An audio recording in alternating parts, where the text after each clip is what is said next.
क्या हॉलीवुड भी हमारे सनातन धर्म से प्रेरणा लेकर फिल्में बना रहा है?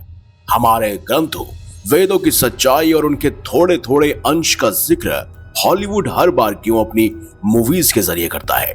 क्या है इसके पीछे की सच्चाई? हिंदू धर्म पर बॉलीवुड में फिल्में बहुत कम ही बनती हैं। यही नहीं, जब भी ऐसी कोई फिल्म बनाने की कोशिश होती है तो ये विवादों में घिर जाती है।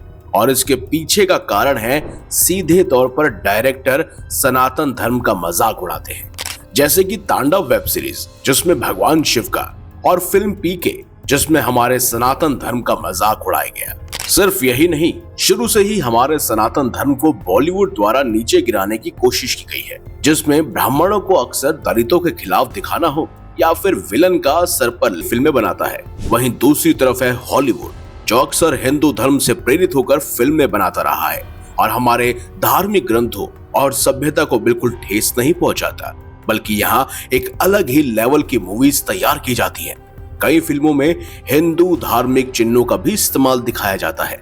आज हम उन्हीं टॉप 5 हॉलीवुड की चुनिंदा मूवीज का जिक्र करेंगे जिनमें हिंदू धर्म की झलकियां देखने को मिलती हैं। 5वें नंबर पर मौजूद है अवतार। 2009 में रिलीज हुई ये फिल्म दुनिया की सबसे बड़ी हिट फिल्मों में से एक है। जेम्स कैमरून की सुपर हिट फिल्म अवतार को यदि आपने ध्यान से देखा होगा तो आपको हिंदू धर्म की बहुत सी चीजें याद आई होंगी। सबसे पहले तो अवतार शब्द, जो कि संस्कृत का एक शब्द है और हमारे सनातन धर्म में विष्णु जी के अलग अलग रूपों को भी अवतार कहा गया है, जैसे भगवान श्री कृष्ण, भगवान श्री राम इत्यादि, जो धरती पर मानव की रक्षा के लिए जन्म लेते हैं। ऐसा ही कुछ अवतार फिल्म में भी देखने को मिलता है, जिसका मुख्य किरदार मानव और परग्रही सभ्यता को विनाश से बचाता है।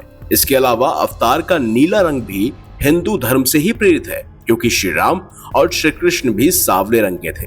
इसके अलावा इस फिल्म में जिस वृक्ष को यानी पेड़ को जीवन देने वाला माना गया है, उस पेड़ का जिक्र हमारे पुराणों में भी मिलता है, जो स्वर्ग लोक में मौजूद है और एक तो हिमालयों में बसा गुप्त शहर संभाला में मौजूद है। इसके अलावा इस फिल्म में ऐसी सिमिलैरिटीज देखने को मिलती हैं जिसको देखकर आप भी कहेंगे कि यह फिल्म बहुत रोचक है। जेम्स कैमरून ने अपने इंटरव्यू में बताया था कि उन्होंने सनातन धर्म से ही इंस्पिरेशन लेकर इस मूवी को बनाया था। इस फिल्म के रिलीज होने पर भारत में बहुत से टूरिस्ट आने लगे थे, जो कि कहीं ना कहीं सनातन धर्म की तरफ अट्रैक्ट हुए थे। अब तक इस फिल्म के 2 पार्ट बन चुके हैं और दोनों ही ब्लॉकबस्टर साबित हुए हैं। अगला पार्ट 3 भी जल्द ही आने वाला है। लेकिन अब बात करते हैं अगली मूवी की। नंबर 4 पर मौजूद है matrix trilogy. Matrix trilogy film योग सिद्धांत पर आधारित है। ये माया के बारे में है, जिसका वर्णन खुद भगवान श्री कृष्ण ने गीता के उपदेश के जरिए मशीन कंट्रोल करती है। ठीक इसी तरह हिंदू धर्म में भी माया को वर्चुअल प्रोग्राम कहा गया है, जो सबको कंट्रोल करती है। माया के वश में आकर लोग जो करते हैं उन्हें वो सच लगता है, मगर असल में होता नहीं है। भगवान विष्णु की इस वर्चुअल दुनिया में हम माया को ही सच मानते हैं, जबकि असल में वो दूसरे आयामों से हमें कंट्रोल कर रहे हैं। इस फिल्म में दिखाई गई माया ही हमारी असली दुश्मन है, जैसा आज के जमाने में। अगर आपने भी यह फिल्म देखी है तो आप इस फिल्म में हिंदू धर्म से जुड़ा हुआ और क्या क्या महसूस करते हैं, हमें कमेंट बॉक्स में अवश्य बताइएगा। अब बात करते हैं नंबर 3 पर मौजूद इंटरस्टेलर की। इस विज्ञान फैंटेसी फिल्म की कहानी भी हिंदू धर्म की मान्यताओं को दिखाती है। फिल्म में दिखाया गया है कि मिलर प्लेनेट का 1 मिनट धरती के 7 घंटे के बराबर है, जो कि हमारी पृथ्वी के चौथे आयाम यानी कि समय को दर्शाता है। और अब इस आयाम से बाहर जाने पर समय की चाल रुक सी जाती है। वहीं फिल्म में दिखाया जाता है कि तकनीकी खराबी की वजह से टीम को मिलर प्लेनेट पर 1 घंटे का समय बिताना पड़ता है। अब इसका मतलब ये हुआ कि उन्होंने अपने 23 साल बर्बाद कर दिए, जिसके बाद फिल्म के हीरो की 10 साल की बेटी अब 33 साल की हो गई है, लेकिन हीरो की उम्र उतनी ही रहती है। यह फिल्म हमारे आयामों और टाइम डायमेंशन थ्योरी को दर्शाती है। जैसे अपनी एक वीडियो में हमने आयामों का जिक्र किया था, यह फिल्म की कहानी भी उसी पर टिकी है। वैसे हमारे हिंदू धर्म में भी 2 ऐसी कथाओं का वर्णन मिलता है, जिसको देखकर और जिसको सुनकर आप भी कहेंगे कि टाइम डायमेंशन थ्योरी हमारे सनातन धर्म में पहले से ही मौजूद थी। तो चलिए अब इन दोनों कथाओं को बारीकी से समझते हैं। एक बार जब देव और असुरों में युद्ध हुआ तो इंद्र ने एक मानव राजा मुचुकुंद की मदद ली। अब मुचुकुंद ने इंद्रदेव की मदद की और 1 साल के बाद युद्ध खत्म हुआ, जब राजा ने धरती पर जाने की इच्छा जताई तो इंद्र ने कहा कि स्वर्ग का 1 साल धरती के 360 सालों के बराबर होता है। तो अब वो धरती पर जाकर क्या करेंगे, क्योंकि वहां तो अब उनका परिवार खत्म हो गया है।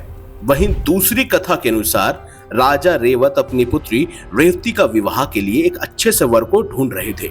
उन्हें पृथ्वी पर कोई नहीं मिला, इसीलिए वो मदद लेने के लिए ब्रह्मा के पास आए और उन्होंने वहां पर कुछ ही क्षण बिताए। जब ब्रह्मा ने राजा रेवत से आने का कारण पूछा तो वो हंस पड़े। उन्होंने कहा कि जितना समय आपने इस ब्रह्म लोक में बिताया है उतने समय में तो पृथ्वी पर सतयुग और त्रेता युग समाप्त हो चुके हैं। इस समय पृथ्वी पर द्वापर युग चल रहा है और अब आपको बलराम के रूप में एक अच्छा वर मिल सकता है। कहते हैं इसके बाद राजा रेवत वापस पृथ्वी लोक पर गए और वहां उन्होंने अपनी पुत्री रेवती का विवाह बलराम जी से किया। तो दोस्तों, इन कथाओं को सुनकर आप भी इस बात से अनुमान लगा सकते हैं कि फिल्म में दिखाई गई टाइम थ्योरी एंड डायमेंशंस पहले से ही हमारे सनातन धर्म के अंश हैं और इसका जिक्र इस फिल्म में बारीकी से किया गया है। अब बात करते हैं नंबर 2 पर मौजूद मूवी स्टार वॉर्स की। स्टार वॉर्स सीरीज और इसकी फिल्में हमारे सनातन धर्म के ग्रंथों में मौजूद रामायण महाकाव्य से प्रेरित लगती हैं।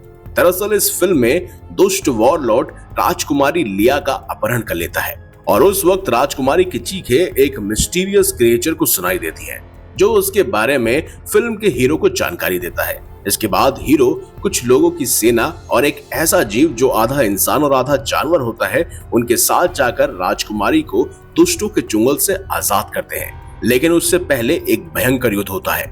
फिल्म की कहानी बिल्कुल माता सीता के अपहरण की याद दिलाती है, जिसमें रावण माता सीता का अपहरण करता है और जटायु इसके बारे में भगवान श्री राम को बताते हैं। जिसके बाद श्री राम हनुमान जी और वानर सेना की मदद से लंका पर आक्रमण करते हैं और रावण का विनाश कर उसके चुंगल से सीता माता को आजाद करा लेते हैं।